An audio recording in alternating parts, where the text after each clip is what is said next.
হ্যাঁ ওই যে জমি ছাড়ে নাই, এই জমি আমি দখল করছি, এখানে আবার নামাজ পড়তে নিছে। এই শয়তানের বাচ্চা ওঠ, তোকে বলেছিলাম না এই জমি ছাড়তে, এই জমিতে আবার চাষ করিস। এই ছোট লোকের বাচ্চা, আমি তোর জমিটা দখল করেছি আর এই জমিতে তুই নামাজ পড়ছিস, আবার চাষাবাদও করেছিস। ছোট লোকের বাচ্চা, তোকে বলেছিলাম না যে এখানে আর নামাজ পড়তে না, আর এই জমি এখন আমার, আমি এখানে মদের বার দিব। এমপি সাহেব, আপনি এইসব কাজ ভুলও করেন না এমপি সাহেব, আমাদের এলাকা নষ্ট হয়ে যাবে এমপি সাহেব। কিরে তুই আমাকে কেন দেস? আমরা এমবিবিএ পাস, বাংলাদেশের লেখাপড়া আমাকে শেষ। এই বেড়া, তুই পাঁচ ওয়াক্ত নামাজ পড়ে কি হলো রে? হ্যাঁ দেখ, আমরা অসৎ পথে চলি, আল্লাহ পাক আমাদের আরো বেশি দেয়। তোর মতো মানুষকে কি দিবে? হ্যাঁ এই ইটটা লো, 32টা সিলি লাগাই তোর মাথায়। এই পাপী বান্দাকে কাছ থেকে আমারে বাঁচাও আল্লাহ।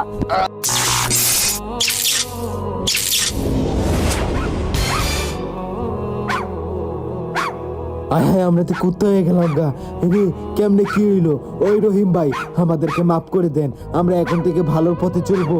আল্লাহ আল্লাহ আল্লাহ, আমাদেরকে মাফ করে দাও। কি করলো? কুত্তা বানাই দিল। দখল করতাম না। আপনারা মানুষের সাথে জুলুম করেছেন, এই জন্য আল্লাহ তাআলা আপনাদেরকে কুত্তা বানাই দিয়েছে, এই জন্য এত বড় শাস্তি পেয়েছেন আপনারা।